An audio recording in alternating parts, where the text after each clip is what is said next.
బావా బావా చీరలు బావా. పోయి డబ్బులు లేదు ఏమి లేదు చీరలవా నీకేం పని బట్టలే ఎప్పుడు దీన్ని కనబడే లాగా తిరుగుతూ ఉంటావా? చీరలు అమ్ముతానని నేను చెప్పినారా? అమ్మకపోతే మాది చీర పైన వేసుకొని ఎందుకు తిరుగుతున్నామ్మా? ఒకసారి నా సౌతే మా అమ్మ చీరలు నా ఇష్టం. పైన వేసుకొని తిరుగుతాను, కప్పుకొని తిరుగుతాను, నీకెందుకే? ఒరే తమ్ముడు ఇవి నా చీరలుకుంటాయా? ఎవరిమే చీరలన్నీ పైన కప్పుకొని తిరుగుతా ఉండవా? అమ్మ తల్ల నువ్వు చీర ఎప్పుడో ఒకసారి కడతావు, అది కూడా 4 చీరలే మార్చి మార్చి కడతా ఉంటావు. బీరువాలో ఉండే చీరలన్నీ ఏం చేస్తావు? చీరగొను అంటా ఉంటావు డాడీతో. ఓనెందుకు కొడుతున్నావు? ఏమో నీ అబ్బ చీరలు తీసి చలిసిపోలేదులే. అలసిపోకపోతే బీరువా నిండా చీరలు ఎందుకున్నాయే?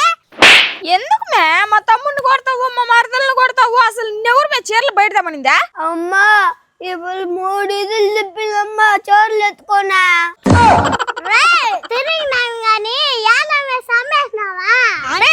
ఇంట్లో చీరలు ఎత్తుకోపోయింది కాకుండా మళ్ళీ యాలం వేసి అమ్ముతానంటావు? అమ్మినానా అన్నది మా లచ్చమ్మ. నీకు చెవులు పని చేస్తున్నాయా లేదా? అబ్బా వదినా దీని దగ్గర కొట్టించుకోలేం గానీ రాయి ఆడపోయి కూర్చుందామా? అసలు మీ అమ్మ చీరలు బయటికి తెచ్చి ఎందుకు నెత్తిని పెట్టుకొని తిరుగుతున్నావు అది చెప్పే. ఈ మహాతల్లి చీరలు కొంటది కానీ నైటీలే వేస్తది. మా బీరువాలో ఉండే చీరలన్నీ తుప్పు పట్టిపోతున్నాయి. మా ఇంట్లో ఎన్ని రకాల చీరలు ఉన్నాయని ఊర్లో చీరలు అమ్మే వాళ్ళకి తెలియాలి కదా. అట్టనే బీరువాలో ఉండే చీరలన్నీ బయట తీసావా? నైటీలు రానియా? ఇంకోసారి అట్టనే అనుకో.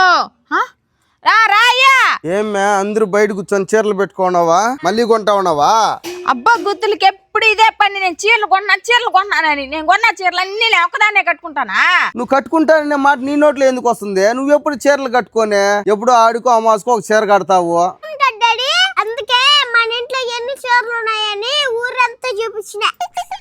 నా బంగారు తల్లి ఏం చేసినా సూపర్ గా చేస్తాదిరా. దా ఇటు వచ్చిందన్న. పోనాయన పో. ఈ చీరలన్నీ సర్దుకోవాలి ఇప్పుడు. నేను ఏం పని పట్టలేదు దీనికి.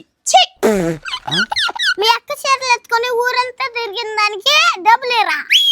బావా దీని దగ్గర ఉంటే డబ్బులు ఎట్టా కొట్ట వసూలు చేస్తాదరా. నువ్వు వచ్చి వెళ్ళిపోదాం.